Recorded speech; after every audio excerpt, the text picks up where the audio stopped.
Hello student. Accounts में chapter number 4 reconstruction of partnership form, उसका मैं थर्ड पीरियड ले रहा हूं। In this period we continue the next topic of gaining ratio. Normally reconstruction of partnership क्यों होता है, उसका रीजन क्या है, उसके काफी एक्सप्लेनेशन मैं दे चुका हूं पहले। अब what is the meaning of sacrifice ratio and the gaining ratio. Sacrifice ratio मैं एक्सप्लेन कर चुका हूं, आपको समझा चुका हूं। Now we understanding the gaining ratio. Gain का मतलब क्या होता है, किसी के जाने से गेन कैसे होता है। गेनिंग रेशियो दैट मीन्स जो भी पार्टनर्स हमारे साथ में काम करते हैं, अगर उसमें से किसी भी पार्टनर्स की डेथ होती है या अगर वो रिटायर होता है, इन दैट सिचुएशन क्या होता है, वो जाएगा तो उसका जो प्रॉफिट का शेयर है वो रिमेनिंग पार्टनर्स को मिलेगा। तो जो जो रिमेनिंग पार्टनर्स को मिलता है वो ऐसा नहीं कि जो जा रहा है उसका बचा, उसका जो भी शेयर्स है वो दोनों को मिलेगा। वो डिपेंड करता है कि किस पार्टनर ने उसके लिए कितना सेक्रीफाई किया। क्योंकि जब कोई रिटायर पार्टनर जाता है तो बिजनेस में से अपना फंड ले जाता है। दैट मीन्स वो फंड को बेयर कौन करेगा, क्योंकि वो फंड जैसे फंड होगा डाउन हो जाएगा तो वापस से रिक्वायरमेंट होगी, तो वो सेक्रीफाई कौन करेगा। तो याद रखना, उसी पार्टनर्स को उस गेन का, उसका जो रिटायर पार्टनर का हिस्सा या शेयर्स कहेंगे, वो उसे मिलेगा जो पार्टनर्स उस समय एट दैट टाइम सेक्रीफाई करेगा। किसका सेक्रीफाई करेगा, अपने फंड में से सेक्रीफाई करेगा। उस फंड में से उस रिटायर पार्टनर्स को पेमेंट करेगा, उस पार्टनर को ही उस समय गुडविल मिलती है। That means at the time of admission of a new partners, then create the point of sacrificing ratio, and at the time of retirement or death of a partners, then point create is gaining ratio. जैसे कि मैंने पहले भी बताया, that's the chapter number 4 is the basic chapter for the 5 and 6। अब हम देखते हैं gaining ratio. What is the meaning of gain. When there is a change in profit and loss sharing ratio of partners, shares of profit of some partners reduce। क्या लिखा हुआ है, when there is a change in profit sharing. जब भी profit sharing ratio में change आता है तो कुछ पार्टनर्स के प्रॉफिट के शेयर्स में क्या होता है, रिड्यूस, डाउन होता है। And the other partner shares of profit increase, किसी पार्टनर्स का प्रॉफिट इंक्रीज होता है। So some partner shares of profit is higher than the prior one. पहले से जो प्रॉफिट उसे पहले मिलता था उससे कहीं ज्यादा उसे प्रॉफिट मिलने लगे। उस प्रायर वन दैट मीन जो ज्यादा होता है, हायर शेयर्स जो उसको एक्सेस मिला। फॉर एग्जाम्पल, किसी पार्टनर्स को पहले 50 रुपीज मिलता था, अब उसमें से एक पार्टनर रिटायर हो गया तो उसे 70 रुपीज मिलने लगा। That means excess amount is 20 rupees. तो 20 rupees that means higher shares of profit is called gaining ratio. इसका फॉर्मूला दिया हुआ है, new shares minus old shares. बिल्कुल सिंपल है। और सैक्रिफाई रेशियो का फॉर्मूला क्या था हमारा, old shares minus new shares. अब हम समय एग्जांपल करते हैं। एग्जाम्पल में ले रहा हूं example number 4, page number 113। Durvil, Gopi and Mukund are partners in a partnership firm. Their profit and loss sharing ratio 1:1:1. That means old ratio. इसे क्या कहेंगे हम, old shares. Old shares, Durvil, Gopi and Mukund. क्या ratio होगा उनका, 1:1:1। जैसे मैंने आपको पहले भी एक्सप्लेन किया, रेशियो ऑलवेज इस तरह से लिखो जिससे कि कंफ्यूजन क्रिएट ना हो। All partners have decided to change the profit sharing ratio. That means decided new shares. New shares 1:2:3,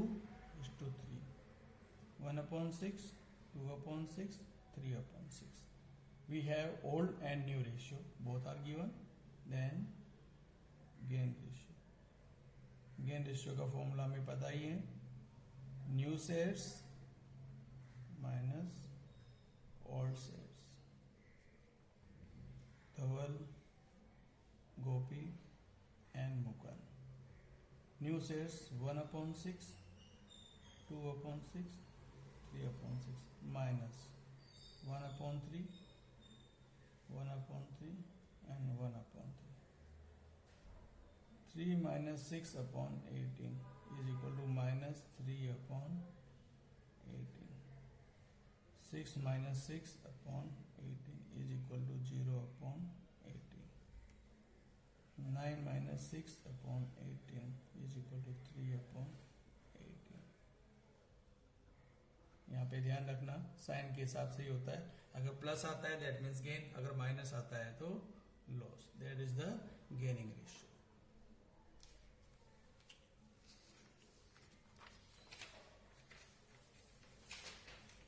एक एग्जांपल मैं आपके साथ में और शेयर करता हूं जिससे और आपको प्रॉपर अंडरस्टैंडिंग आ जाएगी, जिससे कि मिस्टेक होने के चांसेस नहीं रहेंगे।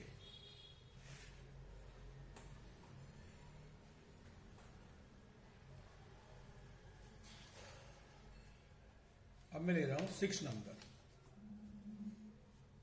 Piece number 115। इसमें दिया Sagar, Sarita and Palak are partners in a firm sharing 3:3:2, that means old sets. नाम क्या दिया है? Sagar, Sarita and Palak, 3:3:2।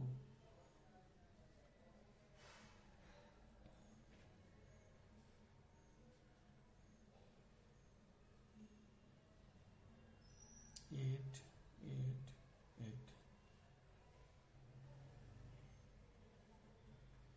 New sets 1, 1, 1, 1/3, 1/3 and 1/3।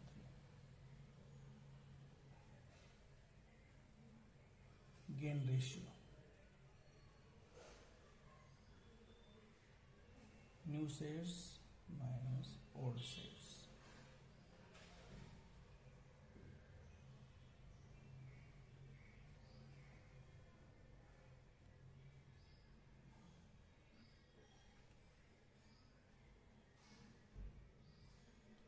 New sets, that means 1/3 and 1/3.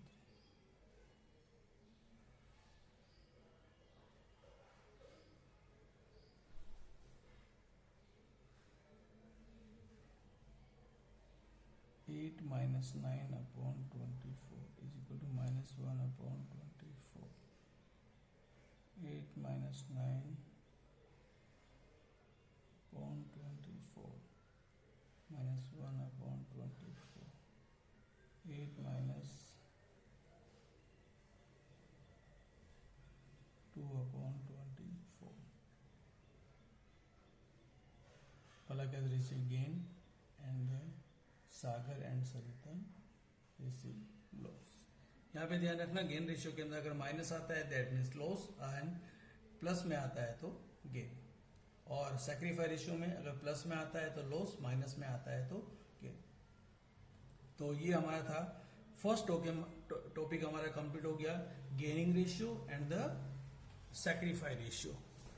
अब मैं आपको नेक्स्ट और मोस्ट इंपोर्टेंट जो टॉपिक है हमारा वो एक्सप्लेन करने जा रहा हूँ, प्रॉपर एक्सप्लेन करना, क्योंकि मैंने आपको बताया कि ये जो एक्सप्लेनेशन आपको 3 चैप्टर में काम आने वाला है। 3 chapter that means chapter number 4, chapter number 5, chapter number 6 that means admission of a new partners and retirement of और डेथ ऑफ ए पार्टनर्स, जिसमें आप सभी में आपको first account prepare also in every examples revaluation account and the second name is profit and loss adjustment account.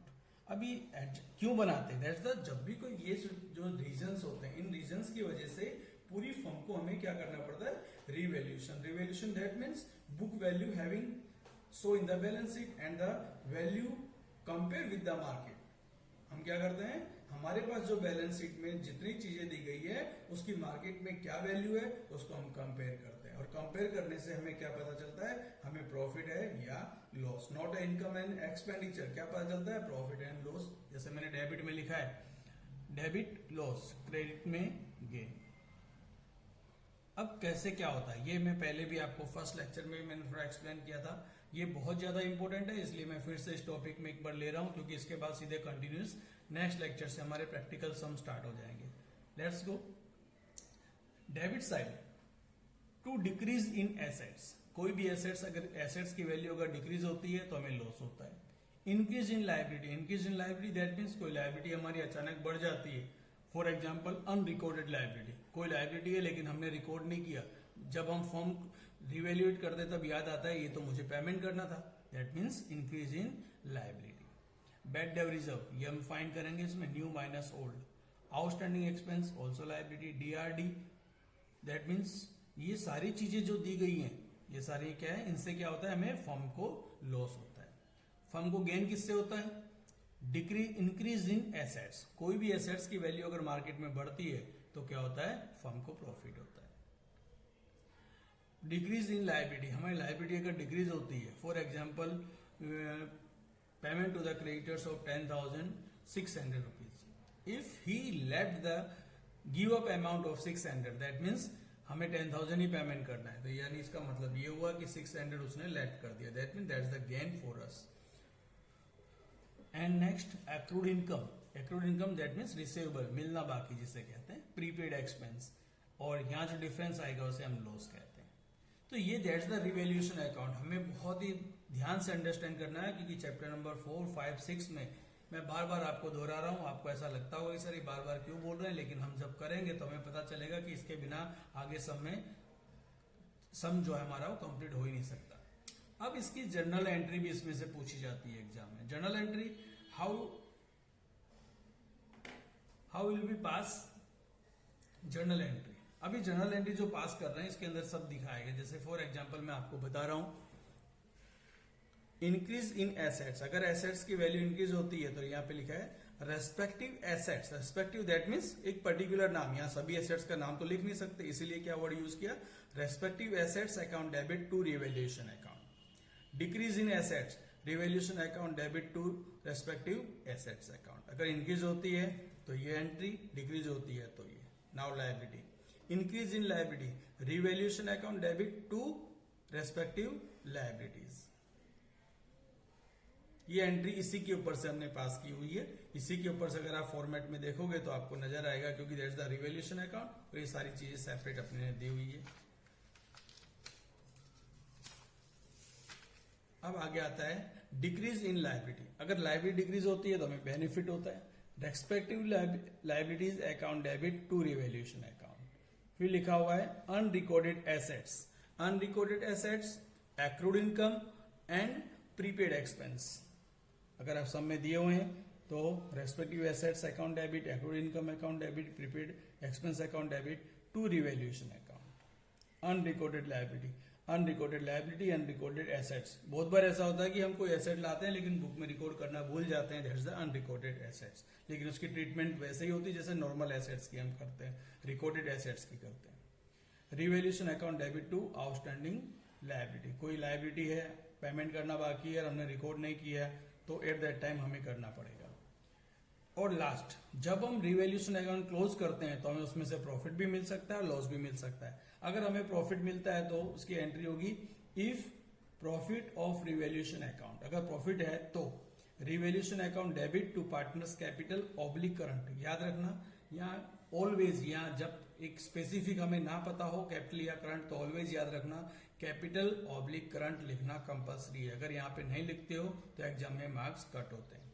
अगर profit होता है तो, और रिवर्स अगर लॉस होता है तो loss of revaluation, partners capital current account debit to revaluation account. बराबर, दैट मींस ये सभी ट्रांजेक्शन की जर्नल एंट्री मैंने आपको एक्सप्लेन की।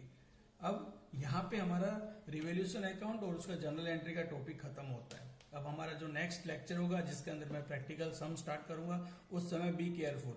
आपके चैप्टर नंबर 4, 5 और 6 तीनों में ये रिवैल्यूएशन आपको एवरी टाइम बनाना ही पड़ेगा, इसलिए ध्यान से उसे अंडरस्टैंड करना और उसे सीखना। दूसरी चीज, ये जो मैं आपको समझा रहा हूँ, एक्सप्लेन कर रहा हूँ, इसका PDF मैं आपको सेंड कर दूंगा, इसको अपने फुल स्केप में राइट डाउन कर लेना। ओके।